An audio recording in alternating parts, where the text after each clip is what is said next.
Since the dawn of civilization, the powerful have conspired to twist the course of history to suit their own designs. Like puppeteers, a few shadowy figures could still be pulling the strings of destiny for billions. Those who cry conspiracy are usually mocked at, for sometimes the truth is so obvious it goes unnoticed. Are those merely paranoid fantasies cooked up to feed the appetite of paperback readers and web surfers, but which bear no relation to reality? Or are we living out some perfectly executed plan? Wars, revolutions, social movements, terrorist attacks. Everything is given an official explanation. But perhaps nothing is what it seems to be. Let's dare to unveil the incredible world of secret societies. Of all the secret societies we know of, there is one that stands out from the rest due to certain characteristics that make it especially menacing. Its treacherous tenets, the scandal and the paranoia they've unleashed, and more disturbing, the suspicion that since its creation, it has intervened in each and every major world event that has steered the course of history. The Illuminati of Bavaria, the most fearsome secret society in history.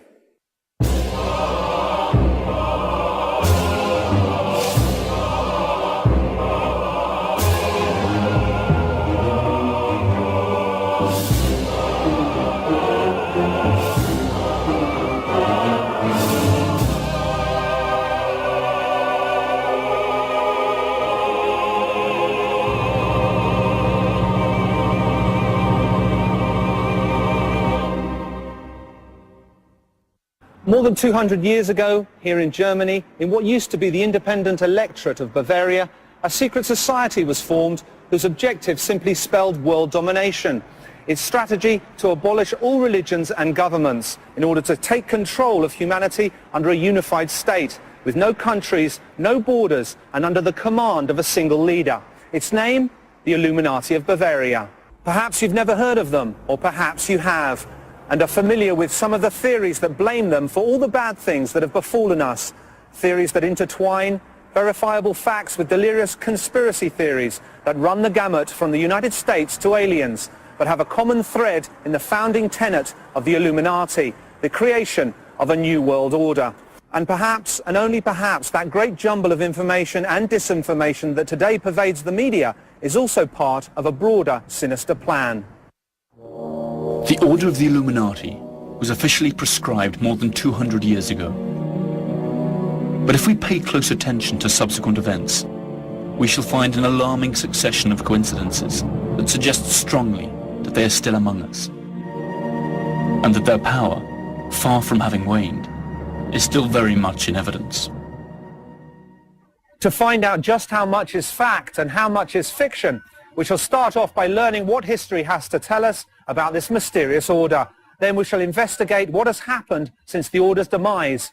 Finally, we shall draw our own conclusions. On May the 1st, 1776, Adam Weishaupt, a young canon law professor at the University of Bavaria, founded the Order of the Perfectibilists, also known as the Illuminati of Bavaria. Though it was influenced by the Illuminist trends of the time, the name of the order was inspired by the Spanish Alumbrados and the French Illuminés, old Gnostic sects that upheld the communion of man and God without the intermediation of the Church. Initially, the stated objectives of the Illuminati seemed entirely harmless and philanthropic. To stimulate a human and sociable vision, support virtue where it may be threatened or oppressed by vice, to promote the progress of merit-worth people and foster the benefit of those deprived of education. Adam Weishaupt. Little is known of Adam Weishaupt, but he was undoubtedly a mysterious man. Even his name has given rise to speculation. Adam Weishaupt, in German, can be broken down into Adam, the first man, Weis, knowledge or wisdom, Haupt, leader. That is to say, the first man that leads the wise, an entirely fitting name to define his role in the order he established and in the sinister plans he propounded. Adam Weishaupt was born in Ingolstadt, Bavaria, in the south of Germany in 1748. A convert from Judaism, he was raised and educated by Jesuits. A precocious intellectual, at the age of 28, he was dean of the Jesuit University of Canon Law at Ingolstadt. In spite of his apparent religious fervour and Catholic zeal, Weishaupt was obsessed with ancient Egyptian rites and rituals, and at the same time he also maintained regular contact with Freemasons, the historic enemies of the Catholic Church. Like many thinkers of that era, he admired Jean-Jacques Rousseau, who insisted that man was noble and free by nature, and could be governed without the need for religious or established institutions. The only practice that one ought to teach children is that they should never submit to one. Jean-Jacques Rousseau. The Illuminati were created within a Masonic lodge to which Weishaupt belonged. By that time, Freemasonry was already a prestigious secret society of long standing, and its excessive secrecy and closeness to the powers that be had turned it into the ideal nurturing ground for Weishaupt's order, who began to infiltrate it. The Freemasons, good keepers of secrets, would contribute knowingly or otherwise to the Illuminati plan. For his order, Weishaupt borrowed the strict, military-style hierarchical structure of the Jesuits and divided it into 13 degrees. First level, nursery, preparation, novice, Minerval, Illuminatus minor.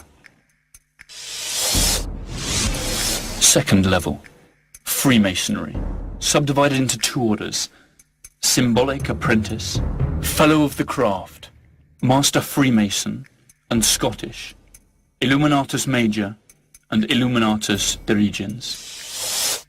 Third level, Mysteries, subdivided into 2 orders, Lesser Mysteries, Priest and Regent, and Greater Mysteries, Magus, Rex, and King, or Areopagite. Curiously enough, the order was an incomplete structure. There were many minervals, but the higher hierarchies were never completely filled, and they only existed in Weishaupt's mind, who proclaimed himself king, or Areopagite. Up until the year 1780, the Order of the Illuminati was only known within the boundaries of Bavaria. With the inclusion of Baron Nige, an enthusiastic Freemason reformer, new recruits flooded in. New academies for the Minervals were established and strict codes for secrecy enforced. The novices, or Minervals, did not know anyone in the order other than their instructor. If, after 3 years as Minervals, they were chosen to continue their training, they went on to become Illuminatus Minor, and were permitted to know a little more about the real objectives of the order. Weishaupt designed for his order a complex system of codes and aliases that seemed to pre-announce a strategy that would allow them to continue working underground sometime in the future. The Illuminati became a true secret society within another, that is, within Freemasonry itself. It soon became clear that the true objectives of Weishaupt and his Illuminati went far beyond simple altruism. The order was symbolized as a letter O with a dot in the center. Everyone assumed pseudonyms inspired by Roman and Greek history. Adam Weishaupt, Spartacus; Baron Nige, Philo; Franz Xavier Zwack, Cato; Marquis of Costanza, Diomedes, and so on. Cities and regions also received coded Hellenic names: Munich, Athens; Frankfurt, Thebes; Bavaria, Greece. Letters were coded with numbers in the lower degrees, and with hieroglyphics in the higher degrees. Just 7 years after he had founded his order, Adam Weishaupt boasted of having more than 600 followers in Bavaria alone, and many more in the rest of Europe. The order attracted influential people, including nobles and members of the clergy. Paradoxically, active members of the Catholic Church could be found among the ranks of the Illuminati.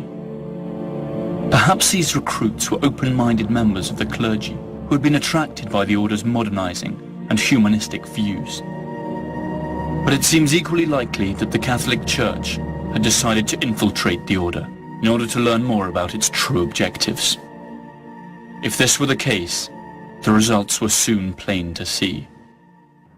The order of the Illuminati spread across Europe like wildfire, and soon the powers that be, the Catholic Church and Freemasonry itself, tried to put a limit to its expansion. Adam Weishaupt went into exile and worked underground, his secret files exposed and his true motives discovered. But the Brotherhood had already dispersed, and all its branches were prepared to act anonymously and in utmost secrecy.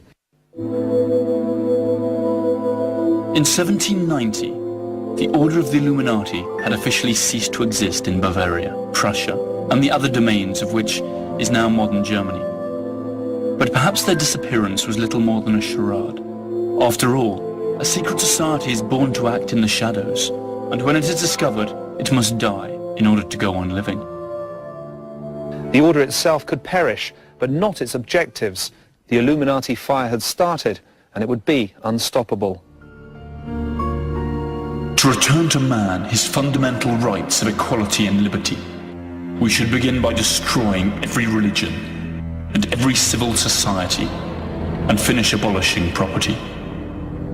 Adam Weishaupt.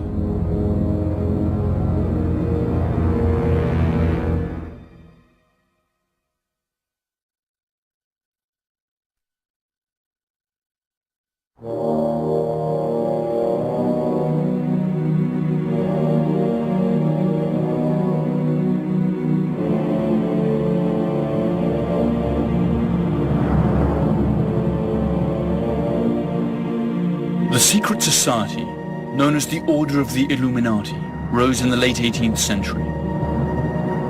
It was not the first secret society, and it would not be the last. But its name would always remain a magnet for conspiracy theorists, who maintain that it is still active among us today. 5 years after the Order of the Illuminati was created, Baron Adolf Knigge joined its ranks. He was the man behind its fast expansion and its attempt to infiltrate all of Freemasonry. Knigge, a bankrupt nobleman, a Freemason, a scholar and an occultist, found that Weishaupt and his Illuminati gave a new sense of purpose to his life. Knigge joined the order and worked for the Illuminati cause with fervor and conviction. In very little time, he was able to infiltrate most of the major Freemasonry lodges, with the exception of the English and Scottish ones, which perhaps due to their conservatism, rejected Knigge's liberal ideas. But barely 4 years after joining the order, Baron Knigge left, accusing Weishaupt of being a tyrant filled with delusions of grandeur, a megalomaniac that had deceived his own followers by claiming that the order had an ancient origin, when in fact it was a new cult tailor-made for his own personal glory. The events that followed would vindicate Knigge's charge. The innocent and charitable order of the Illuminati had deceitful objectives, and now, thanks to Knigge's contribution, it also had the capacity to achieve them. A short time after Knigge's desertion, Bavaria was buzzing with rumors that a certain secret order was aiming to put an end to established order and organized religion, and to create a new world order under a single unified government. This information could only have come from either Knigge himself or from those Jesuit infiltrators who had certainly witnessed strange initiation rites. A great deal has been said about the rituals of secret societies. The Illuminati were no exception. Perhaps the Jesuits who witnessed them decided it was time to act up. As a result of their testimony, the Catholic Church forced the Elector of Bavaria to ban the order. There were 3 rooms. In the last one there was a richly decorated red throne. On the other side there was a table with a red tablecloth, upon which lay the garments of the regent, a white leather cuirass with a red cross and a white cloak with another red cross. The candidate walks across this room dressed like a slave, chains hanging from his hands. And the regents say "Stop! Only free men can enter." And the defenders respond, "He is free. He has fled from his oppressors to join the Brotherhood." The room was red and brightly lit. The provincial was seated on the throne, and the other regents were in the middle room. The first room was black. It was used for the preparation of the novice, and in the center upon a platform there was a human skeleton at whose feet lay a crown and sword. "What do you think of these sad spoils? Was he a nobleman or a peasant?" The correct thing to do was not to answer. The candidate received the explanation. The human condition is the only thing that matters. After that, the candidate took the oath. From a distance, these rituals seem to be rather naive, and Weishaupt's objectives unobtainable, even risible. But if we continue to analyze the historical events that followed, our laughter might turn to a horrible grimace. In 1783, 4 professors of the Marianus Academy were interrogated at a court of law on account of their belonging to the order. All eventually admitted that the Illuminati abjured Christianity, defended sensual pleasures, liberty, equality, and the right to commit suicide. The confession was made public and caused a tremendous uproar. How much had the heretics infiltrated the society? What was the reach of their plans for world domination? Who really were these enemies of church and state?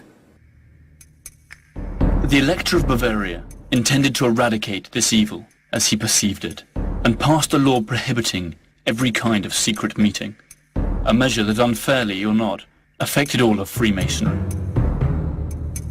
Finally, by means of another law, he banned the Illuminati altogether.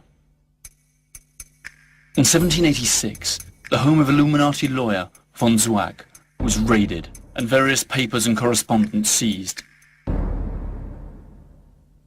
But it was a freak event that sealed the destiny of the Illuminati, a bizarre accident that would be taken advantage of by the critics of the order and used to deal them a fatal blow.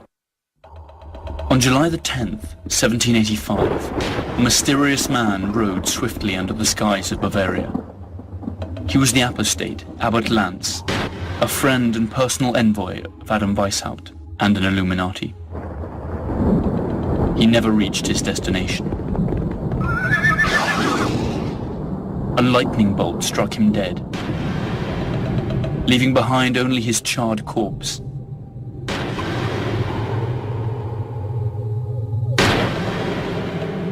Curiously, the papers that he carried were not affected by the fire. When the authorities went through his sack, they found letters and documents that further incriminated the members of the order. Thus Weishaupt could not avoid the disclosure of his true objectives, together with confidential information about his order's most important members.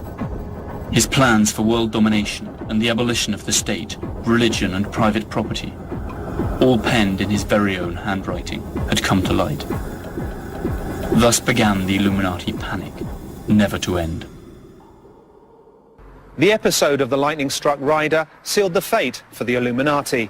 Their world seemed to be coming to an end, but the facts that followed showed that in spite of these setbacks, Weishaupt's influence remained in full force and made him practically untouchable. In 1785, Weishaupt was dismissed from his university and expelled from Bavaria. Amazingly, instead of sending him to prison, the authorities offered him a compensation payment of 800 florins per year, which he rejected. Weishaupt went into exile, avowing that the order would return 10 times more powerful. Whether or not he kept his word is still a matter for speculation. Bearing in mind the charges that were levied against them, the lightness of the sentences passed is quite suspicious. Some even had the good fortune to be compensated with ready money. Perhaps the order already had enough political and economic leverage to press on the authorities. The fact is that their enforced exile had an unwanted consequence: the dispersion of the Illuminati to the 4 corners of the globe. Adam Weishaupt found a safe haven in Regensburg, where he published a pamphlet in which he clarified the charitable principles of the order. He then took up residence in Gotha, whose duke was an Illuminatus. The official story says that he abandoned all political activity and made his peace with the Catholic Church. Thereafter to lead a tranquil life, far removed from conspiracies. Such a luxurious and peaceful exile strikes as a suspiciously serene end for the leading conspirator of his time. It is reasonable to suppose that Weishaupt could have kept on working despite his low profile. And even if his retirement had been genuine, the order of the Illuminati already had a life of its own, as would soon be detected during the one episode that shook Western civilization the most and lay the groundwork for a true new world order: the French Revolution. During its heyday, the Order of the Illuminati had extended its tentacles of influence to France. There it recruited, among others, Frederick the Dietrich, the mayor of Strasbourg, Mirabeau, the politician, and the Duke of Orleans, who recruited followers to the Parisian Freemasonry lodges. The strength of our order lies in its secrecy. It should never appear anywhere under its own name, but always shrouded in another name and another occupation. Adam Weishaupt. The connection between the Illuminati and the Jacobins during the French Revolution of 1789 was denounced by one of the order's most fervent detractors, Abbot Augustin Barruel.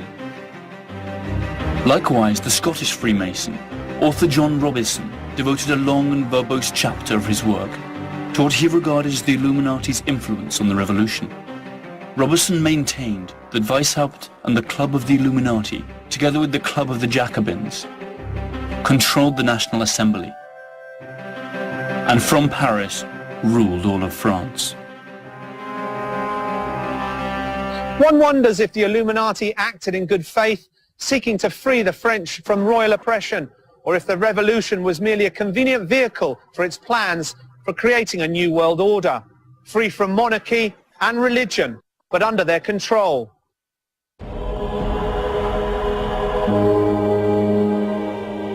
Little more is known about the order, since all the files related to it were conveniently destroyed during Allied bombing of German cities during the Second World War.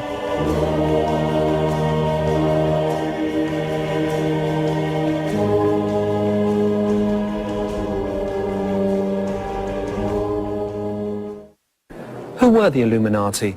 Heroes fighting for liberty and reason, or demented tyrants who sought to enslave the world? The answer has as many facets as there are ways of interpreting history, and the truth is that time has not helped to solve the enigma. A short time before its apparent disbanding, the Order of the Illuminati had lodges in more than 25 European cities, from Munich to London, including Vienna, Paris, and Naples. Pretty soon its name became associated with other illustrious names, and powerful clans and families that to this day decide the destiny of the world. Here is where the official history ends and the tracks of the Illuminati disappear. Adam Weishaupt died in 1830, apparently removed from any secret activity. But people noticed that the Illuminati plan for world domination coincided suspiciously with many of the events that apparently arose naturally by the will of the people. Princes and nations will disappear without violence from the earth. The human race will become one family, and the world the abode of reasonable men. Adam Weishaupt.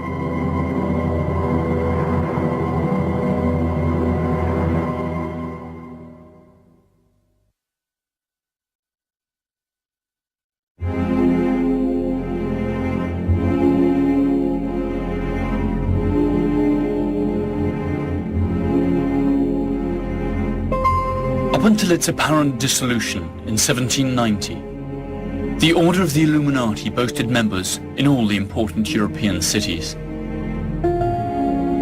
The Catholic Church's attempt to root out and destroy the Order, and the political persecution of its most important leaders had precisely the opposite effect of what was intended. The Illuminati was scattered to the four winds, and in the shadows they moved like fish in water. Even after the apparent dismissal of the order, there were many who doubted that they had really ceased to operate. Their infiltration had been so widespread that every Freemason could now be suspected of being an undercover Illuminati. So the whole of Freemasonry was proscribed, and there was more to come. The order's reputation quickly spread to the New World. Books by Abbot Augustine Burrell and John Robison alerting the world to the imminent Illuminati peril were published in the recently founded United States, generating panic among their readers. The paranoia had crossed the Atlantic. In 1776, the year in which Weishaupt founded his order and began to infiltrate Freemasonry, the United States declared its independence. Many of its founding fathers were Freemasons. It is not known if some of them were subsequently recruited by the Illuminati. What is known is that many American religious communities felt threatened by the freedom of worship guaranteed by the new Constitution, which they denounced as part of an Illuminati conspiracy. In 1798, when the second president of the USA, John Adams, established May the 9th as a day of fasting and worship to implore the heavens' mercy and blessing for the imperiled nation, fingers were pointed at the order founded by Weishaupt, and a wave of panic flowed across New England.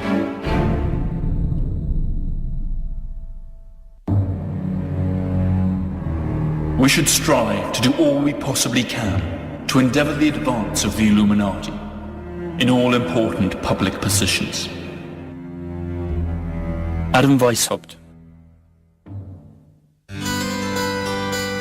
In Boston, Reverend Jedediah Morse dedicated his sermons to the Illuminati threat. The media echoed his words, but no firm evidence of Illuminati conspiracy was ever uncovered.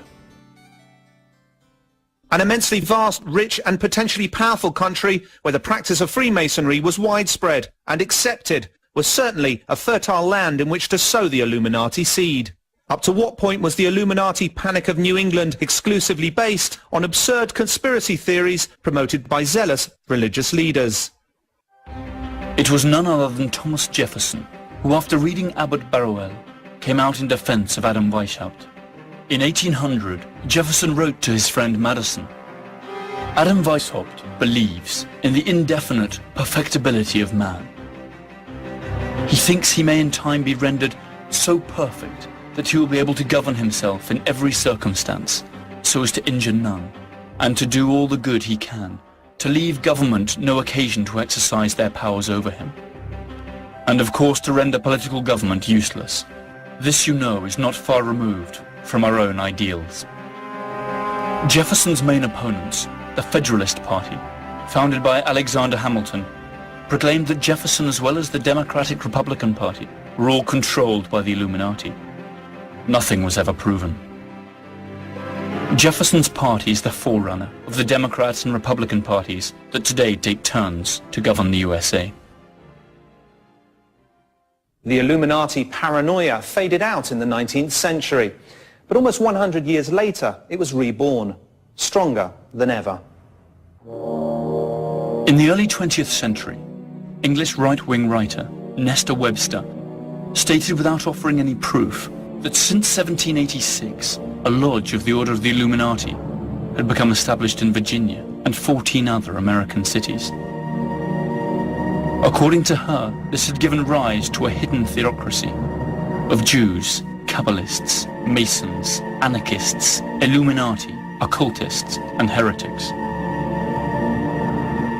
With her ignorance and racism, Nestor Webster contributed to a renewal of interest in the order she manifestly abhorred, and formally introduced anti-Semitism as an important element in conspiracy theorizing. Sadly, no conspiracy theory is worth its salt if it does not include the Jews in it. The writings of Nestor Webster may have stoked the flames, but the fact remains that long before that, and long after, theories of world domination have always included economic power, especially international banking, an activity that is often exclusively and mistakenly attributed to Jews. And the Illuminati conspiracy was no exception. Many authors of of supposedly serious history books uphold the idea that international banking is in the hands of the Illuminati Jews, who for centuries have financed both sides fighting wars in order to create anarchy and chaos, a state of affairs that would, in their view, inevitably lead to a new world order, which the Illuminati would come to control. The bête noire of these conspiracy buffs is the Rothschild clan, immensely powerful and conveniently Jewish. History tells us something different. The only connection between the Rothschild clan and the Illuminati is that the patriarch of the Rothschild clan, Amsel Meyer, had, among many other clients, Prince William of Hesse, who seems to have been one of the first members of the Order of the Illuminati. Though it's true that the Rothschilds, in common with almost all European bankers, financed wars and revolutions, this activity, though morally questionable, does not constitute evidence that they were world conspirators or Illuminati. There is no proven connection between Jews and the Illuminati. However, in the early 20th century, another English writer, Lady Queensborough, proclaimed and denounced the existence of a global conspiracy in which Jews and the Illuminati played a key role. Her books, though poorly researched and devoid of proper evidence, were widely read at the time, a period which we should not forget coincided with the rise of Adolf Hitler and the slaughter of 6 million European Jews, among other victims. In spite of the conspiracy theories that link Judaism, international banking, world domination, and the Illuminati, Weishaupt himself wrote, "Jews, pagans, women, monks, and members of other societies are excluded from the order." The vast majority of Illuminati were Christians by birth. Many of them were drawn from the nobility, and were even clergymen. Women and Jews were only to be accepted in separate lodges and academies.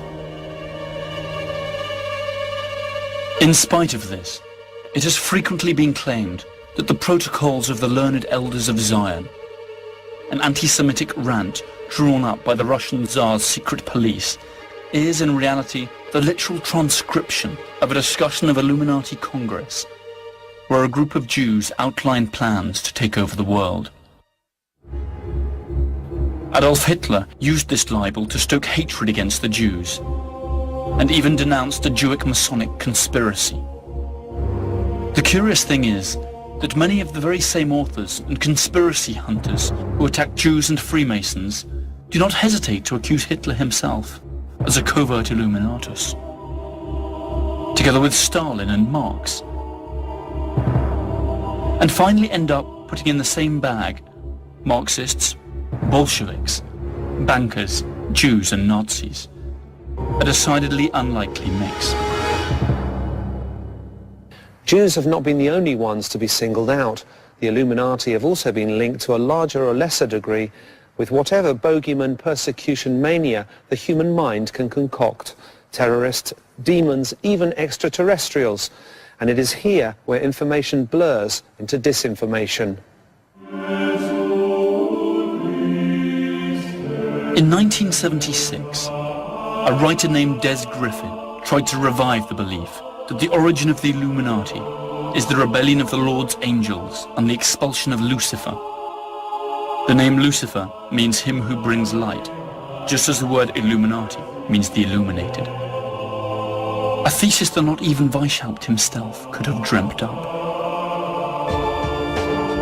Other authors believe that the Illuminati obsession with power can be traced to our reptilian brain, the brainstem that controls our impulses, and in some few incoherent sentences conclude that the Illuminati are really galactic reptiles disguised as human beings. A search on the internet for the words New World Order produces more than 1,400 million web pages, most of dubious content. So much disinformation and stupidity is eye-catching. Why are there so many theories dedicated to the minuscule group of conspirators who supposedly disappeared more than 200 years ago? What if the paranoid are not totally wrong? After all, we compare the world in 1790 with the world today, the main Illuminati objectives have been achieved, or have at least been set in motion. Coincidence? Or is it that this wealth of conspiracy theories is just serving the purpose of drawing our attention away from certain irrefutable facts? We shall direct all of humanity, secretly. We will influence all political transactions. Adam Weishaupt.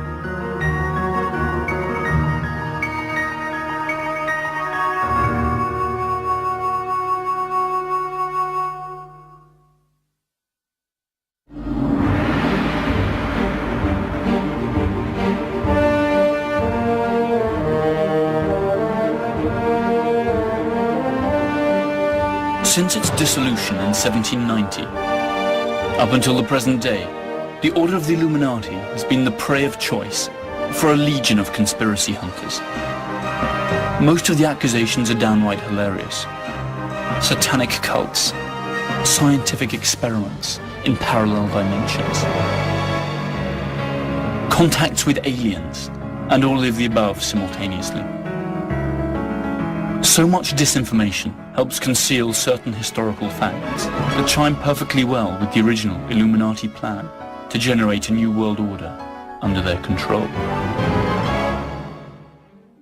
The saying goes that the best way to hide a secret is to shout it in the marketplace. In the case of the Illuminati, the saying holds true, because if we analyze carefully some of the major world events of the last 200 years, we will see that the ideals of Adam Weishaupt and the Illuminati of Bavaria seem to have borne fruit.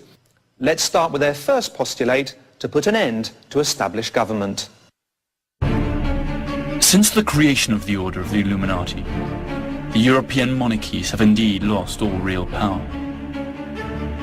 Most modern countries are now constitutional democracies. And those which still have royal families use them as mere ornaments of power, or as tourist attractions. The Bolshevik Revolution not only put an end to the Russian monarchy, it also abolished private property, another of the Illuminati ideals. The resultant Soviet Union also complied with another Illuminati objective, soon implemented by every Western nation, to establish full, equal rights for men and women.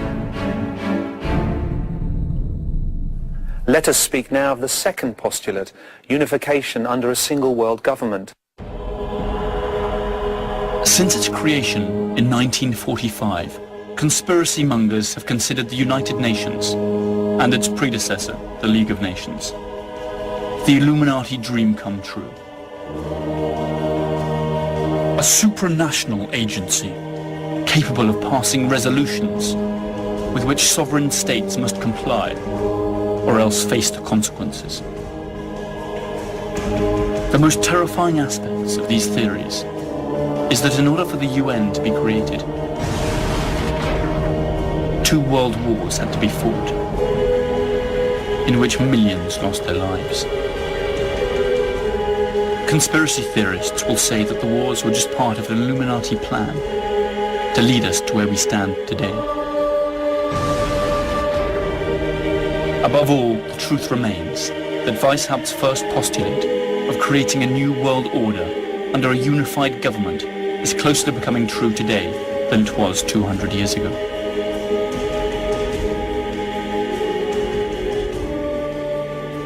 And what about the third objective of the order? To put an end to religion. When Weishaupt spoke of religion, he spoke of the established religion in Europe, Christianity. So what of Christianity today? Thanks to the secret activities of the Order, or else the growing influence of humanistic and rationalistic doctrines, since the creation of the Illuminati, the Catholic Church has been steadily losing its influence. Science and reason have encroached on the territory that was once ruled by faith, and today religion occupies a limited space in our lives compared to what it had 200 years ago. A space that is continually contracting thanks to ephemeral but more contemporary styles of worship that attack the central tenets of Catholicism. Abortion, euthanasia and divorce, only the most visible symptoms of a structural weakening of the once almighty Church of Rome. And finally, a new world order. Isn't this precisely what globalization proposes? Globalization itself seems like an Illuminati dream come true. Free flow of capital, free flow of information. The sensation that each time we are more in control of our own decisions. But all of it, capital, information, servers, internet, is in actual fact manipulated by a single world power. Are we living in a world designed by Adam Weishaupt? The next logical question is, who is the leader of the Order of the Illuminati today? Who are Weishaupt's successors, if indeed they exist? Many groups have claimed to be the heirs of the Order of the Illuminati of Bavaria. Usually these are sects or small groups that few people take seriously and do not pose any threat. That is why conspiracy mongers aim in another direction. The United States. Their chief argument centers on the March 6, 1991 speech, when George H. Bush, President of the USA and former director of the CIA, used the phrase New World Order when addressing Congress, after defeating Saddam Hussein in a war that many today regard as an imperialistic blow against an oil-producing country. What is at stake is more than one small country. It is a big idea, a new world order, where diverse nations are drawn together in common cause to achieve the universal aspirations of mankind. The theory contradicts itself in as much as the government of the USA is actually one of the most conservative in the modern world. But is this fact enough to discount it altogether? Could it not well be another contrivance of that many-headed monster that once appeared in the form of the Order of the Illuminati? Does not the inscription Novus Ordo Seclorum, which translates as a new order of the ages, in other words, a new world order, appear on the dollar bill? Were not most of the founding fathers Freemasons, along with many of the prominent public figures who followed them at a time when Freemasonry was infiltrated by the Illuminati? One must speak at times in one voice, and sometimes in another, so that our true purpose turns out always to be unfathomable to the lower members. The end justifies the means. Adam Weishaupt. The fact that the most powerful country in the world is run by Illuminati is without doubt a laughable theory, but a laugh that brings a chill. Because if it were true, what does the Order have in store for us in years to come? And worse, how deep is their power of infiltration? Is the power of the Illuminati simply an exaggeration by bestseller writers and fools? Or are we on our inevitable way to a new world order?